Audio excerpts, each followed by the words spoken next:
Cordial saludo compañeros, mi nombre es Brian Steven Granadillas, estudiante de Ingeniería de Alimentos de la Universidad Nacional Abierta de Estancia. Voy a hacer mi plena identificación para comenzar con la actividad número 3 de cromatografía.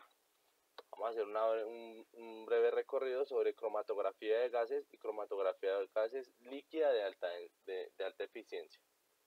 Entonces, la cromatografía, ¿qué es? Prácticamente separa sustancias gaseosas con bases de absorción de una fase estacionaria. Entonces comenzamos por un regulador de gas que nos ingresa pues la fase móvil, que es la que va a hacer toda la parte de traslado de la fase estacionaria o de la fase a analizar, ¿sí?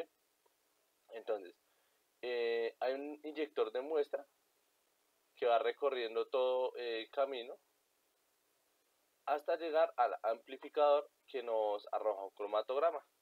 El cromatógrafo de gases es un equipo que permite la separación de compuestos orgánicos volátiles con detector de ionización. Eso nos permite hacer una plena identificación de cada uno de los compuestos de una muestra a analizar. En este caso, pues, de gases, ¿no? Bueno, hay una clasificación de cromatografía de gases. La primera es una cromatografía de gas líquido, quiere decir que pues de gas pasa a líquido para hacer la plena identificación de los componentes, y cromatografía de gas sólido. Entonces, en este tipo de cromatografía de gases es la más importante, la cromatografía de gas líquido, ya que la fase estacionaria son moléculas de líquido inmovilizadas sobre la superficie de un sólido inerte, y la fase móvil es un gas. Bueno, en este tipo de cromatografía usualmente es generado como si fuese una columna capilar. Bueno, en cuanto a la cromatografía de gas sólido, la fase estacionaria sólida de retención del analito produce mediante procesos de absorción, es decir, la fase estacionaria comienza a hacer pues la revelación de cada uno de los componentes por medio de absorción. Entonces, los procesos de absorción no son lineales, lo cual limita la aplicación de este tipo de cromatografía. Por ese motivo es que casi no se usa y se usa más la gas líquido. Entonces, continuemos con qué es la cromatografía líquida de alta eficiencia.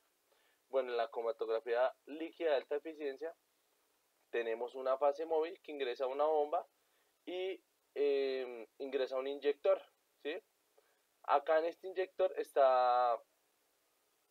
no está la fase móvil, sino está la fase estacionaria. Luego pasa por un detector y nos va a registrar unos datos.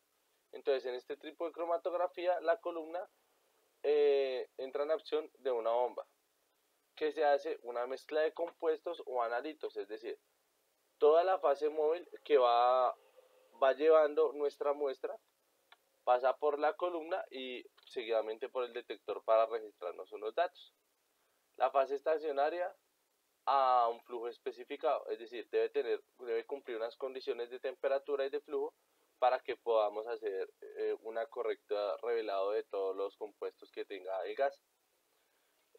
Continuemos con la clasificación de cromatografía de alta eficiencia. Entonces, alguna de las características es que es selectiva, que puede ser, que es bastante sensible, y la rapidez con la que nos muestra algunos datos.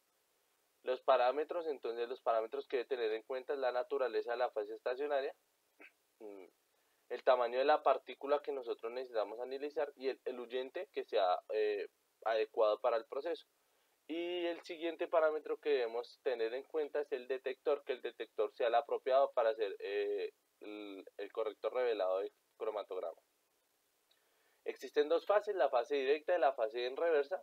La fase directa es una fase estacionaria polar y fase móvil de baja polaridad. Y la fase en reversa es una fase estacionaria de baja polaridad, pero a diferencia que es una fase de móvil de polaridad alta. Entonces ahí es donde está la diferencia. Bueno, los principales mecanismos de interacción en el cromatograma es absorción superficial, partición, intercambio iónico y exclusión molecular. Seguidamente entonces tenemos acá un cuadro en el cual podemos hacer como unas diferencias entre la cromatografía de alta eficiencia y la cromatografía de fase. Entonces, en cuanto a la cromatografía de alta eficiencia, lo que más recalco acá en este cuadro es que puede separar cualquier composición soluble de aminoácidos, proteínas, drogas, ácidos nucleicos, líquidos, antioxidantes, hidratantes de carbono y polímeros naturales y artificiales. A diferencia de la cromatografía de gases, que generalmente se usa para separar composiciones volátiles de mezclas gaseosas. En otra más que me llamó la atención es que es una técnica relativamente más lenta, la cromatografía de alta eficiencia, pues porque al mostrarnos más compuestos o más en detalle los compuestos, entonces demora más. En cambio, la cromatografía de gases se mide más rápidamente y ofrece una mejor relación. Eh, pero digamos, no es como tan específica como la cromatografía de alta eficiencia.